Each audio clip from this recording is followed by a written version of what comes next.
আসসালামু আলাইকুম সুপ্রিয় দর্শক, আবারও আপনাদের মাঝে নতুন একটি বাইসের নৌকার ভিডিও নিয়ে চলে আসলাম। আজকে আপনাদের দেখাবো সেই সিরাজগঞ্জ জেলায় উল্লাপাড়া উপজেলায় সলপ ইউনিয়নে সেই হাড়িভাঙ্গা গ্রামে কিন্তু বিশাল একটি বাইসের পানসি নৌকা তৈরি করা হচ্ছে। এই নৌকাটি লম্বায় আছে প্রায় 32 থেকে 33 গজের মতো।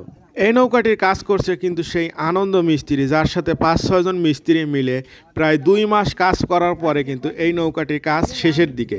আর অল্প কিছুদিন গেলেই কিন্তু এই নৌকাটির কাজ সম্পূর্ণ শেষ হয়ে যাবে এবং এই নৌকাটি পানিতে নামিয়ে তারা বর্ষা মৌসুমে প্র্যাকটিস অনুশীলন করে কিন্তু বাইসে অংশগ্রহণ করবে। 3 ধরনের কাঠের সমন্বয়ে কিন্তু এই নৌকাটি তৈরি করা হচ্ছে। 2 গোলই তৈরি করা হচ্ছে সে মেহগনি কাঠ দিয়ে, এবং মাঝখানের যে আছে সেই কাঠটি হলো কোরই কাঠ, এবং উপরে যে মাথা কাঠটি আছে সেই কাঠে ব্যবহার করা হয়েছে সেই লোহা শাল, যে কাঠটি অনেক মজবুত হয়ে থাকে। এই গ্রামে কিন্তু এর আগেও একটি বাইসের পানসি নৌকা ছিল, তারই ধারাবাহিকতা ধরে রাখার জন্য দীর্ঘ 30 বছর পরে কিন্তু এই হাড়িভাঙ্গা গ্রামে নতুন করে পানসি নৌকা তৈরি করা হচ্ছে।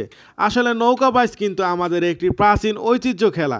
এই ঐতিহ্যকে ধরে রাখার কারণে কিন্তু 2026 সালে এসে নতুন নতুন গ্রামে নতুন নতুন বাইচের পানসি নৌকা তৈরি করা হচ্ছে। ভিডিওটি স্কিপ না করে সম্পূর্ণ দেখতে থাকুন, তাহলে বুঝতে পারবেন যে একটি বাইচের পানসি নৌকা কি করে তৈরি করা হয়।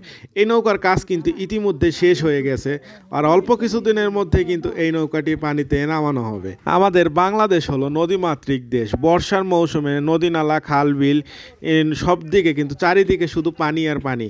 এই সময়টি মানুষ অলস সময় পার করে, যার কারণে আনন্দ বিনোদনের জন্য এই নৌকা বাইচকে তারা বেছে নেয়, এবং নৌকা বাইচ কিন্তু অনেক একটি পরিশ্রমী কাজ। তারপরে কিন্তু মানুষ আনন্দ বিনোদন দেওয়ার জন্য কিন্তু এই কাজটি করে থাকে। আগের যে পানসি নৌকাগুলো ছিল সেই নৌকাগুলো কিন্তু অনেক ছোট ছিল। এখন কিন্তু যে নৌকাগুলো নতুন করে তৈরি করা হয় এই নৌকাগুলো কিন্তু অনেক বড়, প্রায় 70 থেকে 80 হাতের মতো প্রতিটি নৌকা হয়ে থাকে।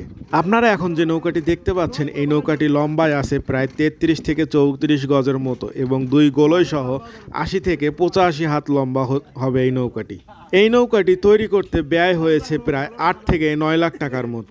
মিস্ত্রির হাতে নিখুঁত ছোঁয়ায় কিন্তু গড়ে ওঠে একটি বাইচের পানসি নৌকা। এই নৌকার কাজ মিস্ত্রি শেষ হওয়ার সঙ্গে সঙ্গে কিন্তু এই নৌকাটিকে রং করা হবে।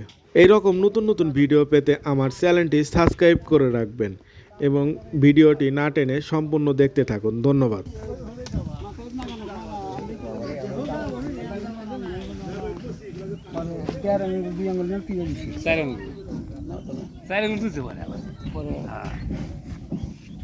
ফাঁকা দিকে বলেই অন্য অন্য ধারে বেশি অন্য ধারে বেশি কারণ পানির মধ্যে না পানির মধ্যে না বাইসাল